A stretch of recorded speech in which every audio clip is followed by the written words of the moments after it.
So as I've been thinking about this more and more, as this news came out with Mitch McConnell having these two, at least that we know of, two episodes where he's freezing up for about 20, 30 seconds, whatever it is. The first thing that definitely comes to mind is something called absence seizures, which used to be called petit mal seizures. And these absence seizures, they typically last for a few seconds, but they can last 20 seconds or more. And then the other thing that's really interesting, and I know the doctors at the Capitol are basically saying he's medically cleared, he's back to normal, which I'm not really convinced of that whatsoever. Essentially, they're chalking it up to that he had a concussion from his fall, which was back in March. Now, typically when someone has a concussion, they have symptoms related to that. They can have concussive related symptoms for days to weeks, maybe a couple months, but now, we're 6 months out from March, so I think that this is highly unlikely related to a concussion per se. However, this could be very much likely related to that fall where he hit his head, and whenever there's trauma to the brain can be more susceptible to a lot of different things, especially in someone who is 81 years old.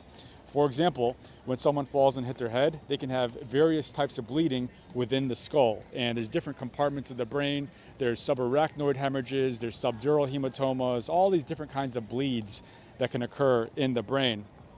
But even if there's no bleed whatsoever, the brain can be more prone to developing seizures as a result of the trauma to the brain.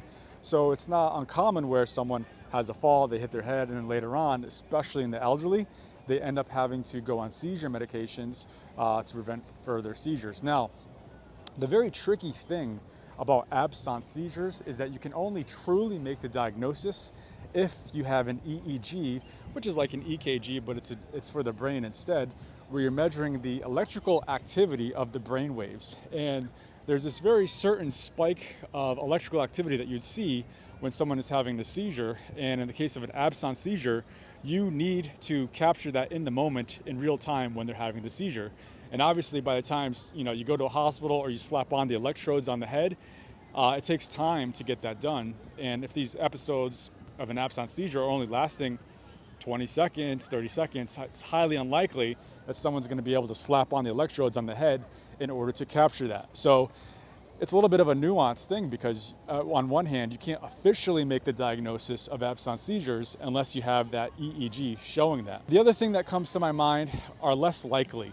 So when there's a decreased amount of blood flow to a certain part of the brain or certain parts of the brain, yes, you could have something called a transient ischemic attack, which is also known as a mini stroke. But to have these episodes occur multiple times without there actually being a subsequent real stroke after that would be unlikely, because usually when someone's having multiple TIAs, a stroke follows that shortly thereafter. And then there's other really, really less likely things that could be causing this, like other underlying neurological conditions. For example, if someone has a brain tumor, Parkinsonian type diseases that are related to Parkinson's disease, but these are highly, highly unusual. And the thing that really, really makes me think that these are indeed absence seizures is that the person is totally staring off, blank stare, and then whenever that ends, whether it's 20 seconds later or 30 seconds later, they're totally back to normal. It's like they were gone and then they're back to normal and they have no idea what just took place. So when he's having these episodes and he's doing his public speaking, where we saw him do this twice now, right after it ends, he had no idea what just took place, like as if it never even happened. Meanwhile, everyone else with the cameras and their microphones are like, "Mitch, are you okay?" Well, he had no idea what was going on during that time. So it's probably very confusing and puzzling to him as to what happened in that moment. And I'm sure someone after the fact spoke to him and said, "Hey, this is what's going on." So I'm sure he's had EEGs done already, but they are highly unlikely to actually capture the seizure in real time. The other thing too is, unless he had a certain contraindication, he most likely had an MRI of his brain to look for any other underlying cause of what's going on. He probably had a CAT scan as well at some point in time, but the MRI is definitely more detailed. You're going to get way more information from an MRI than you will a CAT scan because it's a much better resolution, a much better picture of the brain. So I think that's most likely what's going on. Is he truly medically cleared in my mind? Well, the only way to know that for sure is if he were to come out and disclose what's going on with him, because he's being very He's keeping things very close to the vest with what's going on. He's not saying what underlying testing he's had. He's not disclosing other information that really would be way more helpful to understand what's going on and to understand his prognosis. So maybe he's hiding it for a reason, because he knows that if he were to disclose that, maybe he were not to stay in power, or people wouldn't vote for him or feel confident with him as a senator. I don't know what's going on. Only his doctors know what's going on. And whatever they know, they might not know the full story either, because lots of times it's really hard to figure out what's going on, even with all the tests that are being done.